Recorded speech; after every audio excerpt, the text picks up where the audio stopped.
അടുത്ത നമ്മൾ പഠിക്കാൻ പോകുന്നത് വൃക്ഷത്തെ കുറിച്ചാണ്. ആ മാവ്. പറയൂ.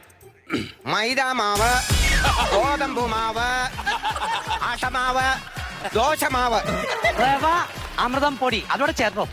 പിന്നെ മുറ്റത്ത് ഒരു മാവ് നിൽപ്പുണ്ട്, അതുകൂടെ പറഞ്ഞാലോ? അതുടനെ വിട്ടു.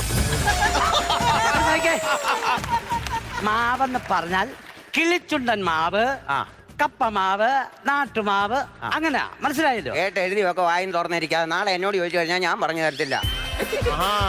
കൊച്ചാട്ടാ പന. ഞാൻ എന്താ പണിയാനാ? പനിയാനല്ല, പന പന. പയ്യ തിന്നാ പനയും തിന്നാ. ചാപ്പാട് മാത്രം ഓർത്തോണ്ടിരിക്കുക. ആ പനയെ കുറിച്ച് 2 വാക്ക് പറയാനാ പറഞ്ഞു. എനിക്കറിയത്തില്ല. അറിയത്തില്ലയോ? ജുബിന്റെ ഒരു വക അറിയാതാ നീ ഇരിക്കുന്നേ. അതിനല്ലേ ഇവിടെ വന്നേ? അത് ഞാൻ എത്ര ദിവസം കൊണ്ട് പഠിപ്പിക്കുക നിങ്ങളെ. അടുത്തത് നിറം മാറുന്ന ജീവി. അത് ഞാൻ പറയാം. എന്റെ ഏളെ മരുമോള്